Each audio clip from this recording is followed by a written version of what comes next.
All right. 3, 2, 1. We should be live now. What's up, guys? It's Alex Martinez with Real Estate Skills. And today I got Stan Gendlin. I'm over here in San Diego. Stan's over there on the East Coast in New York. How you doing, Stan? Doing great. Super pumped to be here with you. Awesome. Glad to have you here today, man. So everyone knows Stan and I have done 50 plus deals together, wholesale, fix and flip deals. And, I thought there's no better person to talk to for today's topic, which is wholesaling versus fixing and flipping houses as we move into 2019, because the market's changing. But we'll get into the pros and cons. If you've never even heard of wholesaling, fixing and flipping, don't worry. We'll talk about it. But let me give you a quick background on Stan, kind of who he is. So he's the founding member of Gendlin Homes, and that's based out of South Carolina.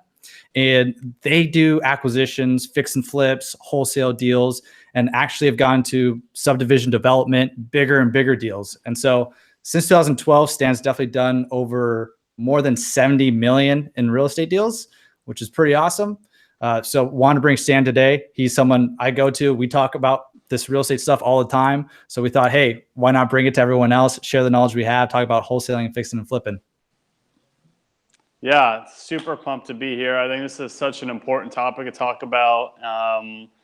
And regardless of what's happening in real estate or where you are in your life, wholesaling is something you could do pretty much at any time of the real estate cycle, anytime, no matter what's going on in the economy. Wholesaling is always something that works, and it works really well. So super excited to talk about it today. Yeah, and for those that are just hopping in, whether you're a beginner and you've never done a deal or you've done 1,000 deals, you'll still get value out of this. I think it's important. Let's take a step back, explain what wholesaling is for those just hopping in. It's a form of real estate investing where you get a property under contract. Think of like a house. You get it under contract, but we're not fixing and flipping that deal as a wholesaler. What we're doing is that we're actually getting under contract and selling the rights of that contract to a fix and flipper, someone who wants to fix and flip it. And you actually get paid a fee, something called a wholesale fee, for selling that contract. Now, kind of the average deals that I've seen, average deal size about $10,000 per deal. Long and short of it is that for a wholesale deal, you're not using capital to buy that deal. You're not buying the actual deal. It's very quick turnaround time, little to no risk when done the right way. And then Stan, you've done lots of fix and flips. How about you kind of just explain what fix and flip is?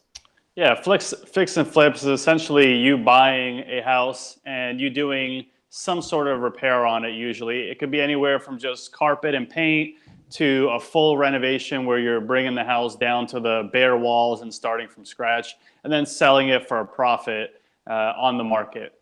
So that's a much longer process. You do need your own money, regardless if you're borrowing money or not. It's definitely a lot more complicated than wholesaling.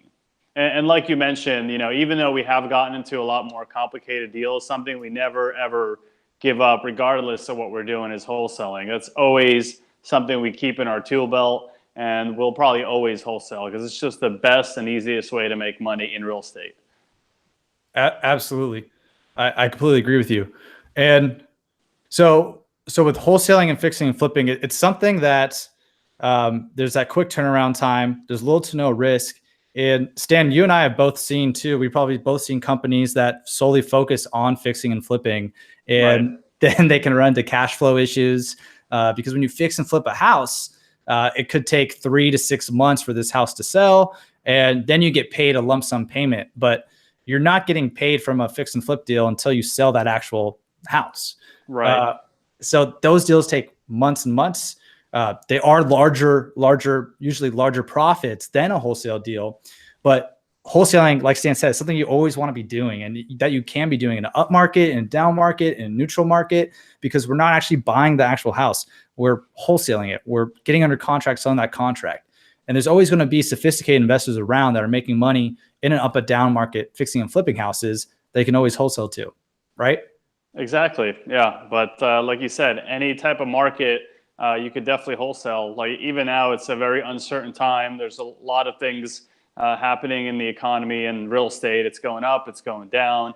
Interest rates are going up, which makes houses more expensive to buy.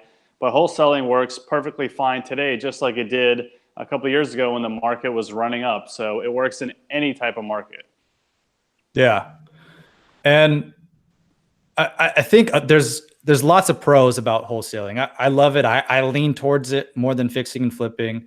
What's special about fixing and flipping a house, buying it, renovating, and resell it, is that you can take something from a simple idea to a reality and be creative with that. Right. And I think that's something extremely cool as an entrepreneur. I mean, you want to create something, put it out in the world, make the world a better place. That's what you can do with fixing and flipping. With wholesaling, it's not as tangible as that. But yeah, like you said, fix and flipping is definitely a lot more involved. My wife, who's my partner in our business, we started together. She was running that side of the business, and she loved it. She was great at it. I was absolutely terrible. So fix and flipping is not for everyone. It's a completely different skill set. There's a lot more risk that goes into it. But wholesaling, pretty much anyone can do. Where again, fix and flipping just takes a lot of skills. It's a lot more people to deal with: contractors, realtors, buyers, sellers, inspectors. And just wholesaling, you're dealing with very few people. There's way less risk, takes way less time. And typically, like you said, you don't have to risk any of your own money, and you could do it whether you have a lot of money in the bank or no money in the bank. So again, it's tried and true in any type of market and any skill set. Mm-hmm. And the way I like to look at a smart real estate investing business model now is focus on the wholesaling, but then cherry pick the best deals with the largest profit to fix and flip. Absolutely. That's what we're doing now, because again, the economy is kind of uncertain right now. We're not sure what's going to happen next year, and it's just it was a little too risky to try to do every single deal like it was a couple of years ago when the market was going up so fast that you bought a deal, even if it was very tight on the profit, there was not too much. By the time you finished it, the value of the property went up a ton. So we're just in a different type of market. Like you said, you got to cherry pick the very best deals to fix and flip, because it can be risky today when it comes to rehabbing properties. But wholesaling, that risk is gone. So we're definitely just cherry picking ones today. Awesome. Yeah. I mean, what we mean by cherry picking is essentially the ones with the largest meat on the bone, the largest profit. Right. Those are the ones you want to fix and flip. That will mitigate your risk. That way, if things go wrong on a fix and flip, we haven't even talked about the things that can go wrong during fix and flips, but maybe you analyze a property and you think the future price is going to be $500,000, for example. But when you go to sell it, maybe it sells at $485,000. Well, that $15,000 deficit directly eats at your bottom line. And not to mention, let's say you estimate repairs at $50,000, and an HVAC, you forgot you got to replace an HVAC. There's $3,500, $5,000. You got to replace ducting, another $1,000. Before you know it, repairs go up $10,000.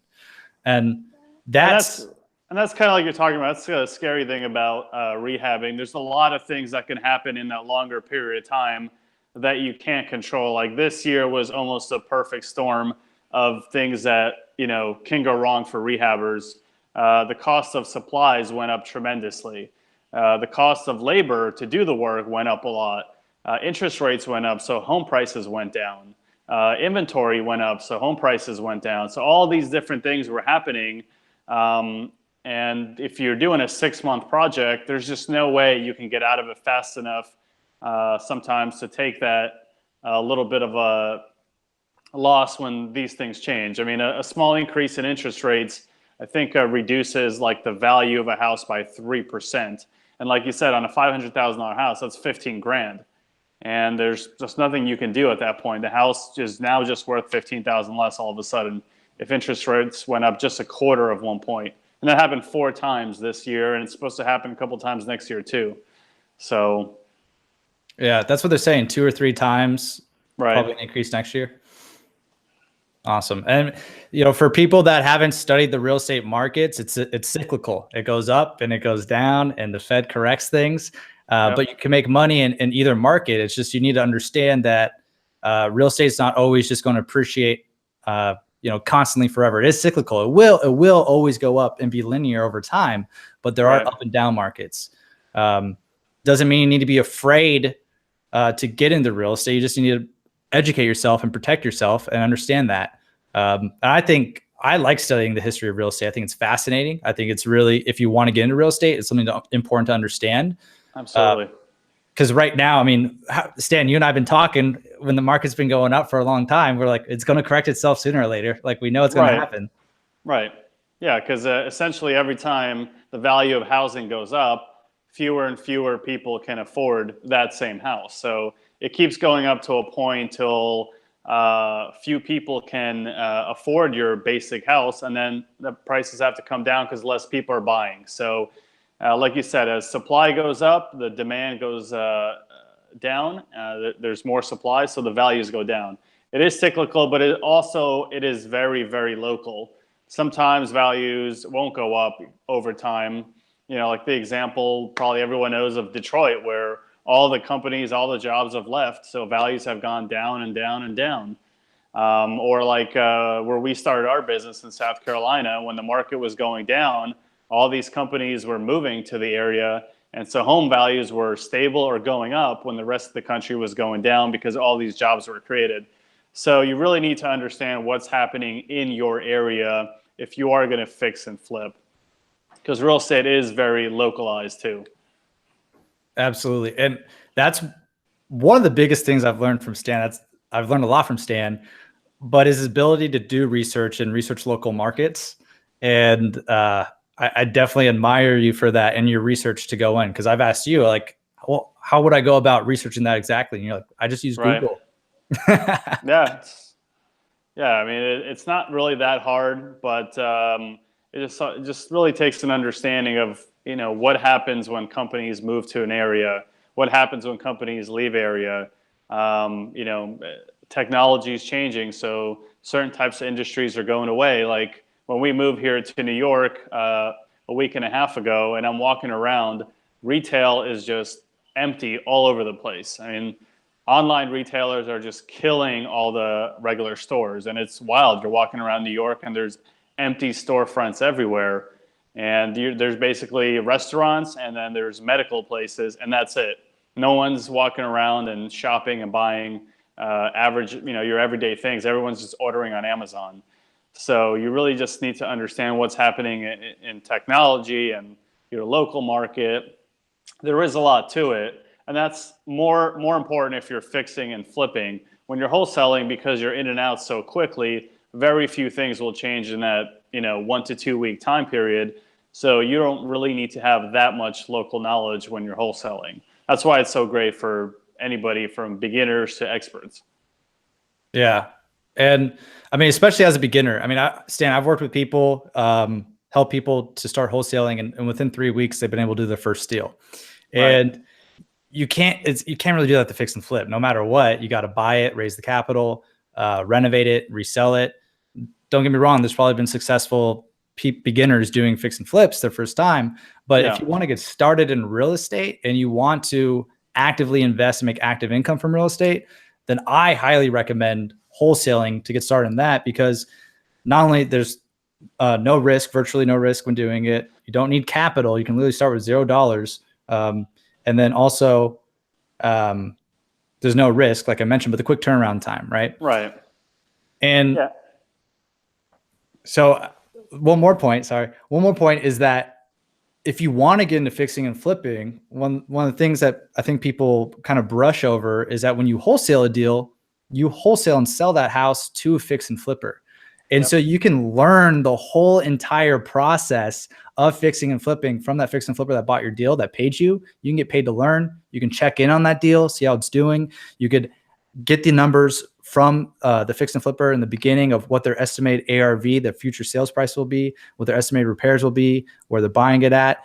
And then you can do an analysis of where, you know, after it's fixed and flipped, where it actually sold at. And now you can learn about your market and do all these things. It's kind of like a beginner flip, but you have no risk whatsoever. And I think that each wholesale opportunity, you should look at that as a learning opportunity. If you want to fix and flip and graduate to that and cherry pick the best deals like Stan and I were talking about, you know, as you get into wholesaling, understand that there's a path that you can get to. Just use every deal as a learning experience. I know for me, my first deal was a wholesale deal. Every wholesale deal, I look at it that way and try to extract as much value as I can from it. Right. Yeah. For me, I took the path of working for other people that were rehabbing to learn the whole process. And that's one of many ways to learn, like you said. But the way you were doing it, describing just now, is definitely one of the best ways to do it. If you can learn how to wholesale and start wholesaling in the next 30 days, which is really easy. There's so many humble investors out there that remember how they got started, so they'd be more than happy if you gave them a deal and you said, "Hey, I'll give you a little bit of a discount on this one. Let me learn the process of rehabbing." Or, "Hey, I'll bring you the next one first before I bring it to anyone else if you just let me follow the process and learn." There's many people out there that are super humble and want to help others and will more than happily allow you to follow that process with them and kind of learn along the way. So that's a great idea. Yeah, absolutely. Um, one thing about wholesaling I want everyone to understand too is that you got to have great buyers and great investors, like Stan was talking about. There's definitely there's those humble investors out there, but you need to find them. Not every buyer for your wholesale deals is created equal. So definitely always find quality buyers, develop relationships with them, create win-win scenarios with your buyers as well. Understand that this can be a long-term relationship where you guys are friends for years and doing business deals for years. Every financing partner, or I like to call them financing partners, but any cash buyer I work with, I say, "Hey, can I work with this person for 5 years?" And I look at this person as someone who can pay me multiple six figures in 1 year, because that's the truth when you have a good buyer. That's true. Usually I've seen, the best buyers you work with usually do like 80 to 90% of your deals because you have that relationship. You guys just click, they respond quickly to you. So you definitely want to develop that type of relationships with your buyers, because you're almost at the will of those buyers. The better relationship, the more trust you have with those buyers, the more money you're going to make, the more deals you're going to close. So I don't want you guys, if you're listening, don't forget that. Not all buyers are created equal. Yeah, and some of the ones we've worked with, have become some of our closest friends. We partner with them. There's so many opportunities to build those relationships and do a lot of great things. Some of our closest relationships in business and personal have come from people who have bought properties that we regularly sell properties to. And now they're our close friends. We hang out. We do things together. We still do a lot of business together. So there's a lot of great opportunities, especially if you can become a good wholesaler and learn to find properties, and you meet a buyer that's just really good at rehabbing, which again is very difficult. Maybe they have access to a lot of money, and you could be the guy that's bringing the deals to the table. And maybe they're like, "Hey, you bring me the deals, I'll do all the work. We'll split profits." So that's another awesome way to build relationships and make more money without you having to learn the fix and flip process. That was one of our first relationships when we started our business. We had this awesome guy. He was a builder in town. He just rock star renovator, rock star builder. And we were just really good at finding deals and also designing the project. So it was just an awesome match, and it worked out really well. And we hated the rehab process per se because it was, very, very in depth. A lot of people deal with. We weren't experts at it. But we were experts in designing the projects and finding them and getting money. And it was just a matching of two personalities. He loved rehabbing. He was great at it. It wasn't our strong suit, but it was such a good match. So depending on what, you could be good at or what you love doing, there's so many complementing personalities out there with buyers you can meet that you can just create amazing relationships and do great things and never even have to learn how to rehab the actual properties. So, yeah, you're right. There's different kinds of buyers, but those relationships should really be grown and cherished because you never know where they can take you. Yeah, absolutely. And if we have some more advanced listeners too, maybe you're already fixing and flipping and you want more deals, then you can definitely develop a relationship with the wholesaler. Yep. Take what Stan just said. Like Stan said, they're awesome at designing the properties and they're awesome at finding the properties. There's a lot of power in that, but there's a lot of power and responsibility in managing the renovation and getting it on time and on budget. Right. So if you're a fix and flipper, you want more deals, create partnerships with wholesalers and vice versa. Not all buyers and all fix and flippers are created equal, and definitely not all wholesalers are created equal. Yep. There's a lot of amateurs out there, don't know what the heck they're doing. I talk to a lot of aspiring real estate investors every single week who have no idea what they're doing. So it's just like anything else. There's a lot of agents out there that aren't that great. So you want to surround yourself with the good ones. And then once you find those people, stick with them, work with them, build long-term relationships, build that trust. I think if you go into real estate, being genuine, building long-term relationships, I mean, it goes such a long way. When you understand, hey, this is a long-term game and there's really no reason to be out of real estate. Yeah. Like if you go into that mindset, you're going to be golden. I think, or at least for me, I've talked to a lot of people that had that kind of get rich quick mindset where, they may burn bridges, they may make very quick, rash decisions, Right. but and I could see how people do that all the time, because we're talking about wholesaling where you can make 10, 20K plus in less than 2 weeks. And that's real. But you don't just want to do that one time ever. You want to do that every single month consistently and keep doing it and keep doing it. Right. And then for us, what I've seen, Stan, is about 15 offers gets you about one deal as well. So anyone getting started in wholesaling, fixing and flipping, I mean, once again, this long-term game, I like playing the long-term game, but you got to submit multiple offers. I think the amount of income you make in real estate investing as a wholesaler, especially, is directly correlated to the amount of offers you submit. Right. And even if you're like in a market like we're in, where, you teach a lot about wholesaling on the MLS, and a lot of people in this country are in smaller markets where the MLS doesn't have that many listings. And, that was one of the first things we ran into when we moved to South Carolina, because our whole strategy in San Diego was just working off the MLS, which is where agents list their properties. And I remember in San Diego, there was 120 to about 150 new listings every single day. Now, when we got to South Carolina, there were 15 to 25 new listings every single day. I was like, how the heck are we going to grow a business with that few listings? But that's where you get on the phone with a lot of agents, start building relationships, and you're just going to get all these things called pocket deals, which are deals that are not yet on the MLS. They may never be on the MLS, and you're building relationships with agents and other maybe wholesalers in your market that will bring you deals, before anyone else even knows about them. So like you're saying, you got to really create that momentum, and that takes place by just being on the phone constantly when you're getting started. Have lunches with new agents, have coffee in the morning, then have lunch, and grab a dinner, and grab a drink in the evening, and just see who you really mesh with. And you could create a lot of great relationships really quickly and start generating opportunities for yourself really, really quickly, just by creating that momentum and just not sitting around waiting for deals to fall in your lap. So, yeah.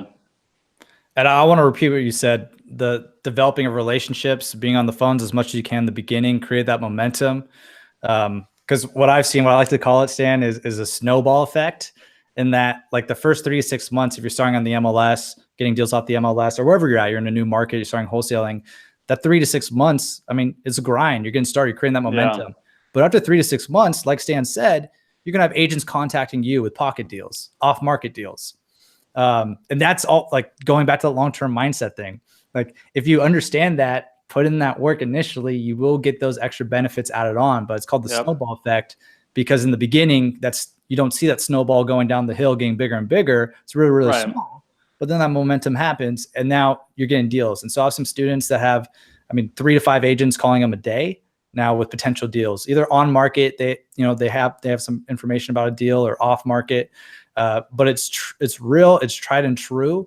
And I once again, if you get into this saying, hey, I want to give this 3-6 months, a year till I think about doing anything else. If you do that and you just commit, then you can be successful. Stan and I have both seen too many people be successful in real estate. It's not a miracle when you get deals. It's very calculated.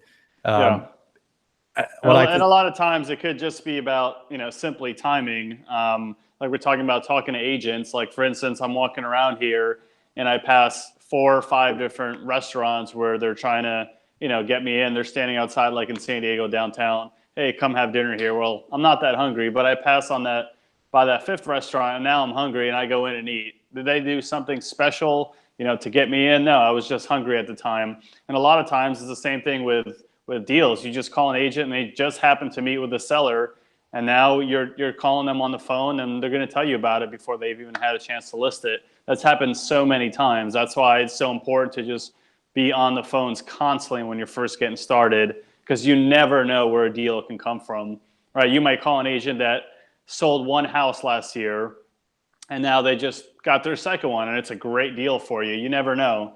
That's why it's good to be on the phones when you're first getting started, and just calling all the agents you can, building as many relationships, not just waiting for stuff to be listed on the MLS and fall into your lap. So that's how you separate yourself from everybody else that's sitting around waiting for stuff to be listed on the MLS. Yeah. One little trick I like too. I got a $20,000 wholesale from this. Brokers and agents, they meet at broker caravans where they show other property. I remember I went there one time, and at the end they kind of do like asks, needs, and wants for people. And I stood up. I'm like, hey, I'm a cash buyer. Wondering if you guys have any deals that you want to close quickly. I can close in 1 day, a week, 2 weeks, whatever you need, 30 days. I'll make it happen. And then got some snickers and people laughing at me, and people were like, oh yeah, I want a deal too. And then, but then I got approached after that by an agent who had an off-market deal that they didn't want to put on the MLS. It ended up being a $20,000 plus wholesale deal. So it's just like that. You got to put yourself in those situations. You never know where they're going to come from.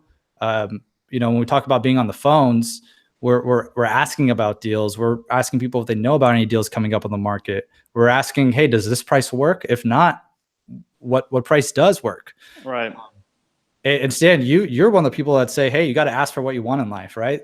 That's right. Yeah. I mean, I think a great book. I think we both read it. Was it The Aladdin Factor? Yeah, exactly. Right. You got to ask for things. If you go to a restaurant and you get seated by the bathroom, just ask to be moved to a nicer table. Most people don't do that, and they just end up sitting miserably eating their dinner or lunch. So yeah, that's a great book. I probably should reread that. Highly recommend. Called The Aladdin Factor. Great book. Yeah. Every time I read that book, I get back in that mindset, and I just start asking for crazy stuff. And majority of the time, you get it. Majority of the time.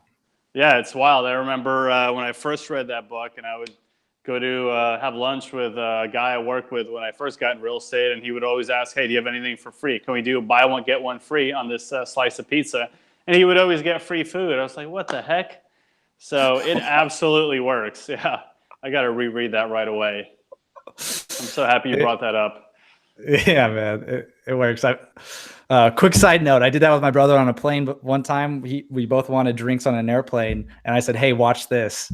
And I said, can I get this drink? And you have a buy one, get one free, right? And they're like, yeah, of course, we can do that for you. So incredible. Just stuff like that. But now you need to bring that to real estate as, hey, you got to buy one, get one free. Well, good, Stan. What other pros and cons do we have? Nitty gritty in wholesaling. We've talked about a good amount. Yeah, I mean, I guess it's really hard to come up with cons on wholesaling because you can make as much money as you want, and yeah, you make more money rehabbing, but you could also get into wholesaling other types of deals, whether it's land or commercial properties. It works just as well in those industries. So you really can make as much money as you want in wholesaling.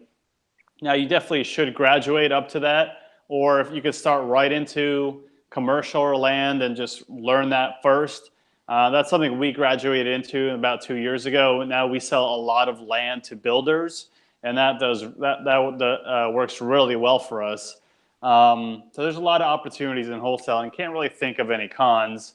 With rehabbing, I just think the learning curve is very high, and I would definitely not recommend getting into rehabbing just without any education at all. You need to definitely have a mentor, some sort of education, because there's so much going on in a rehab, from understanding how to hire contractors and understanding what houses to buy, how to analyze them, how much work to do on the house, understanding city regulations. There's just so much to go into it. So it can definitely be burdensome. And, you might wholesale a house and make, let's say, $10,000, and the rehabber spends 6 months rehabbing it, and he makes 40. Yeah, 40 sounds great, but he spent 6 months of his life doing that, and you probably wholesaled 4 or 5 more houses in the meantime and made just as much money with no risk. So I'd say that just for rehabbing, the biggest con is it definitely is a learning curve. You can't just jump into it without any education, or I wouldn't recommend it because you can lose your shirt for sure. So yeah, rehabbing is definitely something you should graduate into and educate yourself, whether it's partnering with someone or getting a mentor. And it is pretty capital intensive, whether you're borrowing money from family, investors, it always is going to cost more than you think when you do a rehab project, because there's always monthly bills you have to worry about paying, whether it's utilities, insurance. If you're borrowing money to rehab houses, usually you got to spend the money yourself before you get reimbursed by your investor. Selling the house can take a couple of months. So again, that's probably the biggest con, just a learning curve on rehabbing. But wholesaling, I really can't think of any off the top of my head. Yeah. Thanks for that run through, Stan. Yeah, I was racking my brain at like, what are the cons for wholesaling? I was trying to think. And really the only main one that I could come up with is, and this is more if you're a beginner, is that you're kind of at the will of your buyers. And if you don't have any quality buyers that can buy your deal, you can leave some money on the table. Yeah. That's really the only con I could think of. Yeah, I mean, that's not even too bad. You don't make as much money, right? So yeah, you don't make as much money, you just cancel a contract. That's really the worst that can happen. Right, and a lot of times I like to tell people to start building your buyers list first before you have your first deal, right? So you can negotiate and get a property under contract at a price you already know you can sell it at, because you already know what your buyers want. So it's kind of doing it backwards. You're first finding your buyers, understanding what they want, and then finding properties to sell to them. So I personally like to do it better that way, because you're building a buyer's risk and you're not putting properties under contract, potentially pissing off agents or sellers because you can't sell them and perform. So it's nice to get a one or two solid buyers and then try to target properties that you know they want and can actually buy. So I don't know, what are your thoughts on that? Is that how you kind of teach people, or? Yeah, exactly. 100%. Exactly that. I mean, like you said, you don't want to find a random property out in the boonies that nobody wants. And then you get under contract, you spend all this time, and Right. now you're contacting buyers. No one wants it. Now you have to go cancel the contract. Agent's not happy. Your buyers are like, why'd you waste my time? I don't even want this deal. Whereas if you would have just spent like even like a week or a day or 2 days just finding buyers. And what I like to focus on is Yeah. 3 quality buyers in your area. So we're not talking like we're not talking webuyhouses.com, anything like that. We're talking sophisticated investors in your area, 3 of them first. You know the zip codes, you know the areas they want to buy. That way, like Stan said, you can find the exact deals that they want. And so now you're increasing the likelihood of getting paid more money and actually closing this wholesale deal significantly. Right. Like your odds increase so much higher. So I agree with you 1,000%. And how do you typically teach people to find those 3 people? Yeah. So, I mean, there's multiple ways. My number one way is meeting them at a real estate investing association meeting, because that's where you want to find different fix and flippers. Sometimes they do case studies right into the whole group. And so you're like, oh, well, there's someone local in our area that I can work with that probably wants deals. That's number one. And typically I found in those groups, especially if you're new, you don't know who to talk to, go to the person that's running the group or who's speaking in the front and be like, hey, who's really doing a lot of deals here? So that's smart. Going to those groups really works well. And they're pretty much in every market, right? Mm-hmm.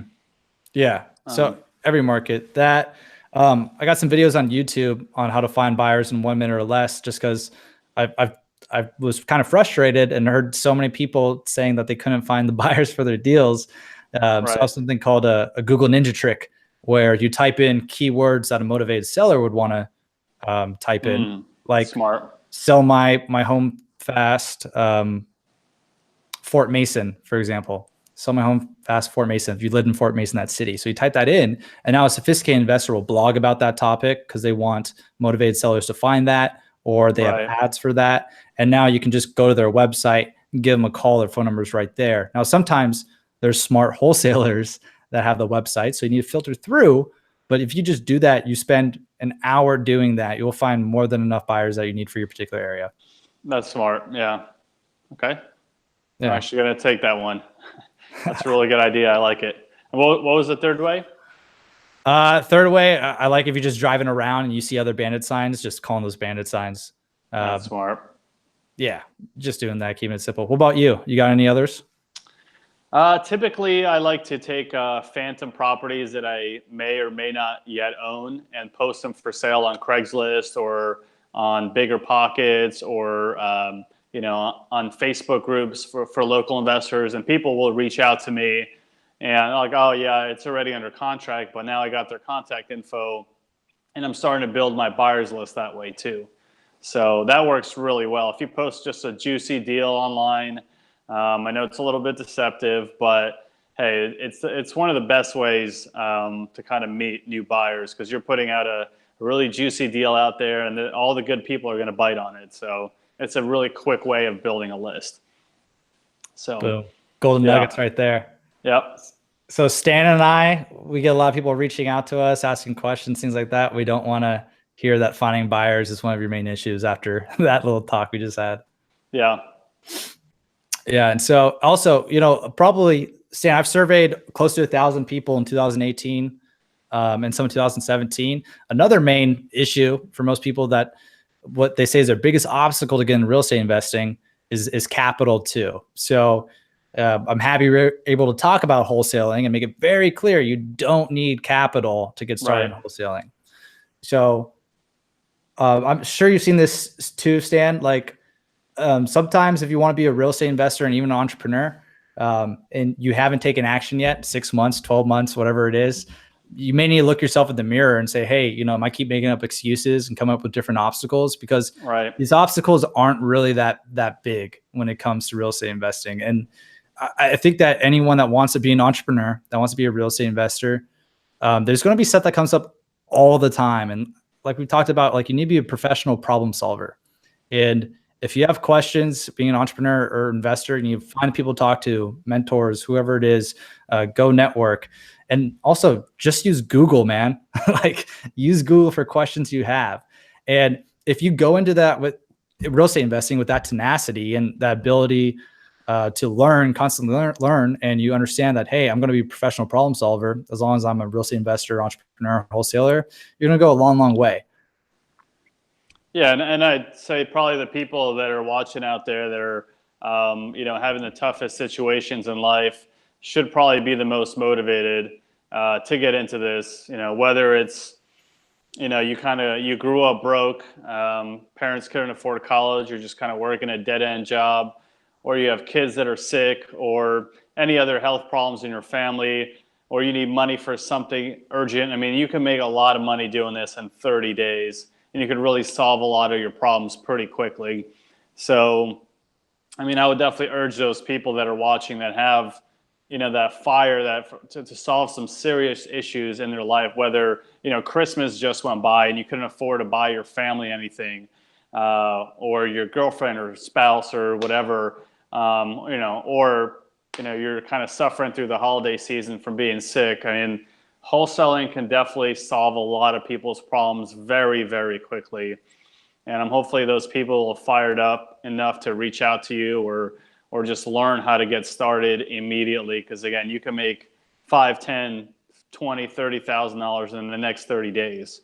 So it's just, I always tell people I'm happy I got into real estate as young as I did at 25.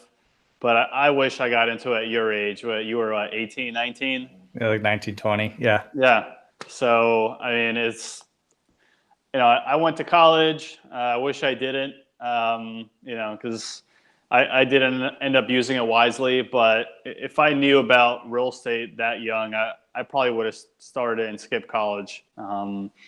Just because, you can really take yourself to wherever you want to be as fast as you want to be. Just by how motivated you are. So it's just a really cool path. And, even if it's not something you're passionate about, it's a great stepping stone to other things. Just to, do real estate for a couple of years, make enough money to get yourself into something else. And you don't need to be passionate about real estate or good at it, to wholesale especially. For most people, it's a stepping stone to doing other things. And some people truly love it. Like my wife and I, we love doing real estate. will always do real estate. But it doesn't have to be your biggest passion for you to do it. You know, whether you want to be a musician, an artist, or whatever, just being able to afford the things for you to have the lifestyle that you want. You know, one of my buddies that I met when I moved to South Carolina, he wanted to be a musician, but it's hard for a musician to make money. And he was wholesaling and making a ton of money wholesaling. And now he was able to play for fun because he wanted to, not because he had to make a couple of bucks to pay the bills. So it's just such a cool way to, you know, generate money and really be able to do the things you're passionate about without worrying about money. So. Awesome. Yeah. See, I kind of said that better myself. Yeah, we both started from humble beginnings. I was making sandwiches for $10 an hour, 30K in student debt before when I started. I didn't even complete college because I found real estate and knew I wanted to dedicate my time and energy to that. But yeah, if you put in the work, that's the ingredient. You put in the work, you can't make it happen. You can't live the life you want to live, no doubt. I mean, Stan, talk so you're on the screen. I mean, look at Stan's background. Yeah, Stan. Yeah, I just kind of remember, you know, looking at myself on the screen and seeing in the back, just kind of remember all those people when I send the postcards, you know, like, oh, like, why would you send me a postcard? It's stupid. No one's ever going to call. Yeah, look at this. Someone obviously did call, and it works. You know, wholesaling works. Bandit signs work. Postcards work. So there'll always be people that think it's stupid or laugh at you that you're wasting your money. You know, go get a job, go to college. But I mean, it obviously works. I've been doing this for 9 years now. I know tons of people that do it successfully. So yeah, this is kind of, you know, this view has kind of been a goal of mine, you know, since I got started. And it's really cool to finally be able to earn it. You know, it took 10 years of hard work, living in basements. I think I worked in a basement, and then I lived in a basement of a house we were rehabbing because that's all we could afford when we first got started after we got married. But you just put in the work and you can have anything you want. So, because it does truly work, you just gotta, you know, you just gotta have tenacity, work your butt off, have a goal, and, you know, not listen to the people that are telling you to quit. So, yeah, thanks for pointing that out. It still kind of gives me chills every time I kind of realize where I'm at from where I came from, you know? Yeah. So for those that join in, that's New York City right there, Central Park. Well, awesome, Stan. I think we definitely went in depth on this topic. I think anyone who wants to get started or has been in the industry for a bit, I'm sure you got a lot out of this. I wish I had this when I started out. It would answer a lot of questions that took years to understand.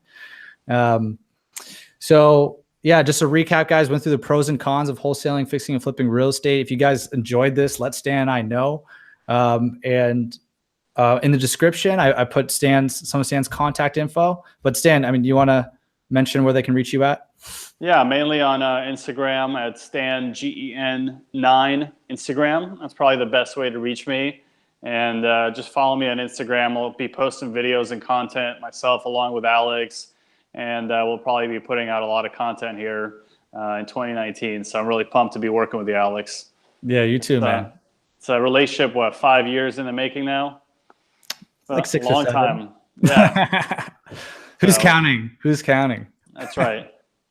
Well, awesome, Stan.